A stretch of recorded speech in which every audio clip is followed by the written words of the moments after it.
Bienvenidos al Café Filosófico. Bienvenidos. Hoy nos sumergimos en un clásico que la verdad parece escrito para nuestro siglo, para el siglo XXI. Totalmente.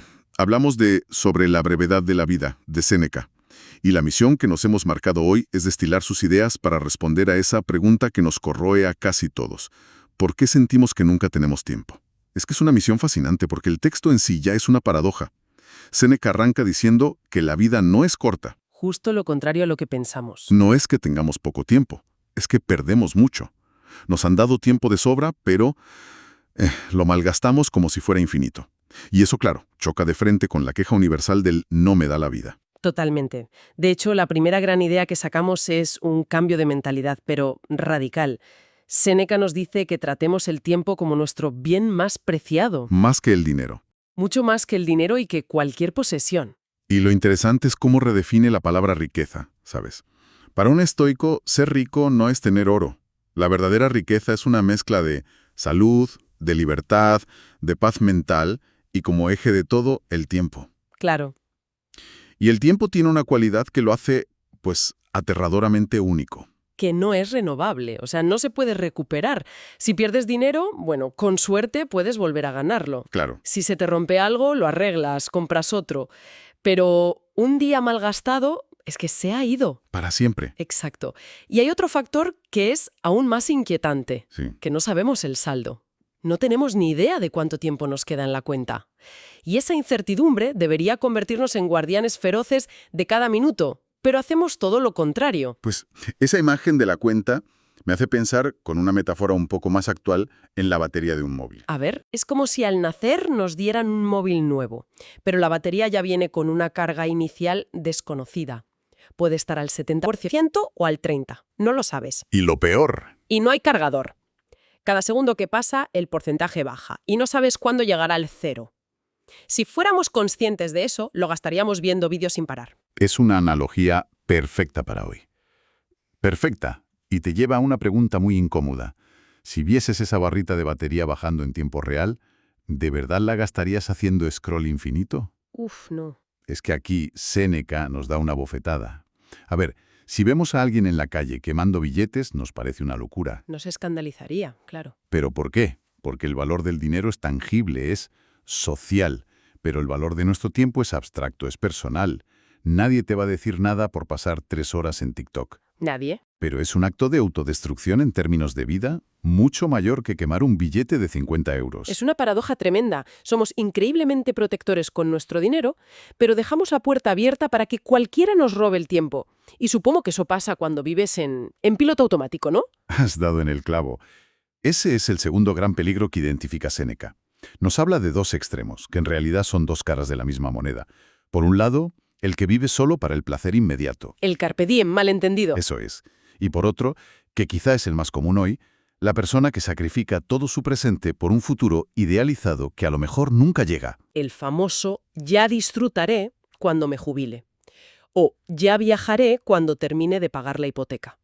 Vivimos posponiendo la vida, ¿no? En una rutina casi robótica con la esperanza de una recompensa futura que, bueno, que nadie nos ha garantizado. Y para justificar esa rutina nos contamos la gran mentira. No tengo tiempo. Queremos aprender un idioma, montar un negocio, lo que sea, pero decimos que es imposible. Séneca diría que no es que no tengamos tiempo, es que hemos elegido llenarlo de obligaciones que, en el fondo, no nos llenan.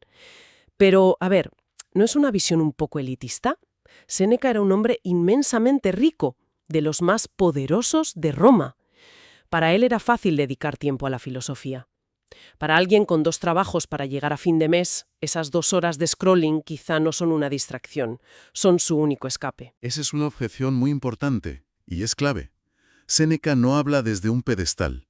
Su mensaje no es «ten más tiempo libre», sino «sé el dueño del tiempo que tienes». Sea mucho o poco. Exacto. No es la cantidad, es la intencionalidad. La persona con 2 trabajos quizás solo tiene 30 minutos al día que son suyos. La pregunta estoica es, ¿qué haces con esos 30 minutos? ¿Se los entregas a un algoritmo que te anestesia? ¿O los usas deliberadamente para algo que te nutra, aunque sea escuchar música con los ojos cerrados? La cuestión no es el lujo de tener tiempo, sino la dignidad de ser soberano de tu tiempo. Entendido. la soberanía sobre los propios minutos. Y aquí, bueno, confieso que me siento totalmente atacada por Séneca. ¿Ah, sí? Sí, sí. Hubo una época en mi vida en que mi agenda era un Tetris perfecto de eficiencia. Del trabajo a casa, reuniones, correos, todo encajaba. Y yo creía que lo estaba haciendo genial. Pero un día, un amigo me preguntó qué había hecho interesante el mes anterior y me quedé en blanco. Vaya. No tenía nada que contar. Y me di cuenta de que mi vida era eficientemente vacía. Estaba existiendo, como diría Séneca, pero no estaba viviendo. Esa revelación es el primer paso. Darse cuenta de que la vida no es el ensayo general, es el estreno, y solo hay una función. Y para poder actuar hay que saber qué nos saca del escenario, los ladrones de tiempo. Que hoy son mucho más sofisticados, claro. Él hablaba de chismorreos en el foro, de compromisos sociales vacíos. Hoy tienen nombres muy concretos. Instagram, TikTok, notificaciones constantes. El bombardeo de noticias, la parálisis de tener 7 plataformas de streaming y no saber qué ver. Y lo peligroso es que no son ladrones tontos, son ejércitos de ingenieros brillantísimos diseñando sistemas para capturar nuestra atención. No es una lucha justa. Entonces, ¿por qué caemos tan fácil? El texto propone un ejercicio, el de los 3 porqués, para llegar a la raíz. El primero es, ¿por qué pasamos horas en redes sociales casi sin darnos cuenta? Pues la respuesta corta es, porque son fáciles, nos dan recompensas instantáneas. Un like, un vídeo gracioso, son microdosis de dopamina que al cerebro le encantan y no requieren esfuerzo. La vía de la mínima resistencia. Totalmente. Una meta importante como aprender a tocar un instrumento requiere meses de práctica frustrante para obtener una recompensa lejana. El cerebro, por defecto, prefiere el caramelo de ahora a la cena de dentro de 6 meses. Vale, buscamos la gratificación instantánea. Segundo, ¿por qué? ¿Por qué nos hemos vuelto tan adictos a esa reacción constante? En parte es biología. Nuestro cerebro está programado para conservar energía. Reaccionar a un estímulo gasta menos que crear algo desde cero. Pero la tecnología moderna ha explotado eso al máximo. El silencio, el aburrimiento, se ha vuelto casi insoportable. Y eso nos lleva al tercer y último porqué, al núcleo. ¿Por qué nos da tanta pereza afrontar esas tareas importantes que, en el fondo, sabemos que nos harían más felices? Aquí es donde Séneca es demoledor. La razón última es que hemos permitido que la inercia gobierne nuestra vida. Hemos olvidado cuáles son nuestros sueños o nunca nos hemos parado a definirlos con claridad. Y como no tenemos un destino fijado, cualquier distracción nos sirve. Exacto. Cualquier viento nos parece bueno. Cualquier distracción sirve para llenar un vacío que hemos creado nosotros al ceder el control. Es un diagnóstico duro, ¿eh? Distraídos y sin rumbo. Suena abrumador. ¿Por dónde se empieza a reclamar ese tiempo? ¿Solo con fuerza de voluntad? La fuerza de voluntad se agota. Séneca era mucho más práctico. Sugería empezar por algo tan simple como planificar. Si no decides tú en qué se va a ir tu mañana, otros lo harán por ti. Las notificaciones, los correos. Exacto. Hacer un plan, aunque sea de 3 puntos básicos, no es un acto de productividad obsesiva, es un acto de defensa. Es poner un guardia en la puerta de tu tiempo. Y dentro de esa planificación mencionaba la preparación. Me parece muy útil eso. No es solo decidir qué hacer, sino anticipar los obstáculos. Eso es. Es el arte de evitar los ladrones de tiempo imprevistos. Comprar la entrada del cine por internet para no hacer cola. Dejar preparada la ropa del gimnasio la noche antes. Son pequeñas victorias que te regalan minutos y sobre todo te quitan fricción mental. Vale, de acuerdo. Tengo mi plan. Pero la tarea principal, por ejemplo, escribir un libro, sigue siendo una montaña enorme que me paraliza. ¿Qué hago con eso? Ahí entra una herramienta casi de psicología moderna. La recompensa es a corto plazo. La montaña es inabarcable, pero el siguiente paso no. La clave es trocear la meta en etapas pequeñas y asociar una recompensa a cada una. Cuando termine este capítulo, me voy a mi restaurante favorito. Es interesante. Es como usar un vicio moderno, la necesidad de recompensa, para alimentar una virtud clásica, ¿no? Es un hackeo a nuestra propia naturaleza, ¿sí? Usar el anhelo de placer a nuestro favor en lugar de dejar que nos domine. Tiene todo el sentido. Y la siguiente herramienta es aprovechar el tiempo libre. Parece obvio, pero creo que es donde más fallamos. Completamente. Séneca insistía en que la mayoría tenemos tiempo suficiente. El problema es que consideramos las horas fuera del trabajo como tiempo vacío que hay que matar. Y lo matamos con consumo pasivo. La propuesta es transformar ese tiempo muerto en tiempo vivo. Invertir esa hora o dos que tenemos en algo que nos construya. Leer, aprender o algo tan radical hoy como pasear y pensar, sin más. Y eso conecta con la última herramienta, que es la más profunda, aprender del pasado. Séneca dice que el pasado es la única parte del tiempo que nos pertenece de verdad. Porque ya no puede cambiar. Exacto. El futuro es incierto, el presente es fugaz. El pasado es nuestra biblioteca de lecciones. Dedicar tiempo a reflexionar sobre qué funcionó y qué no es la forma más inteligente de no repetir errores. Y esto lleva a una idea clave. La única comparación válida es contigo mismo ayer. ¿Soy hoy un poco mejor que ayer? Esa es la única competición que importa. Pues con todo esto en mente, creo que podemos proponer un reto práctico. El reto de las 24 horas. Me gusta. Es muy sencillo. Durante las próximas 24 horas hay que buscar y bloquear una sola hora en la agenda. Sin móvil, sin interrupciones, sin excusas.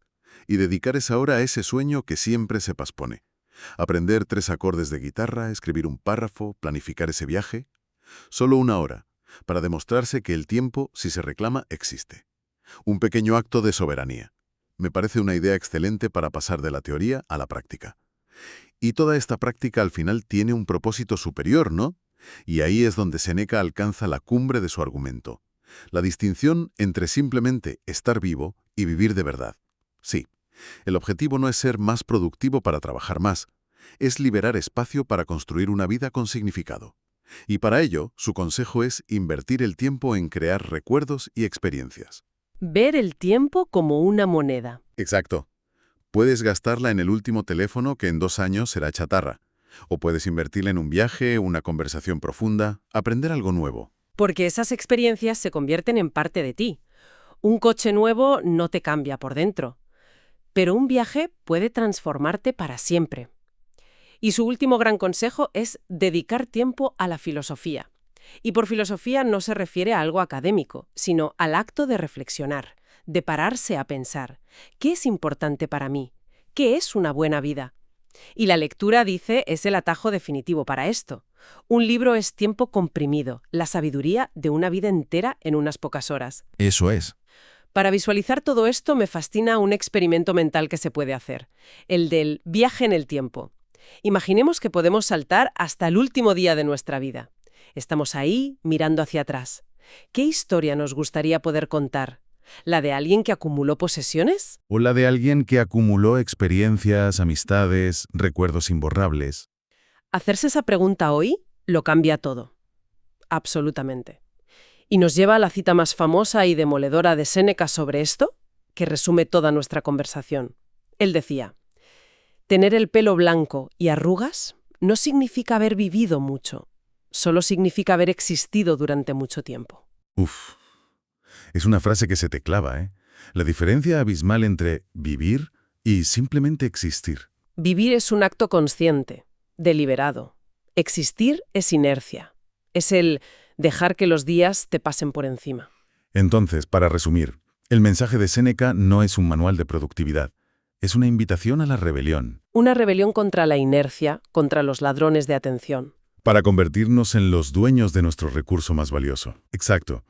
Y la conclusión final es en realidad optimista. No es que la vida sea corta, es que perdemos mucho tiempo. Si lo usamos bien, el tiempo que tenemos es más que suficiente. Y como reflexión final, que va un poco más allá del texto, Séneca nos dice que reflexionemos sobre el pasado. Pero, ¿y si lo proyectamos al futuro? Si hubiera que escribir el epitafio de una vida bien vivida, ¿qué verbo se usaría? ¿Acumuló? ¿Trabajó? ¿O quizá exploró? ¿Amó? ¿Aprendió? Con esa idea lo dejamos. Si te ha gustado este episodio, apoya el canal dándole a me gusta y compartiéndolo con tus amigos.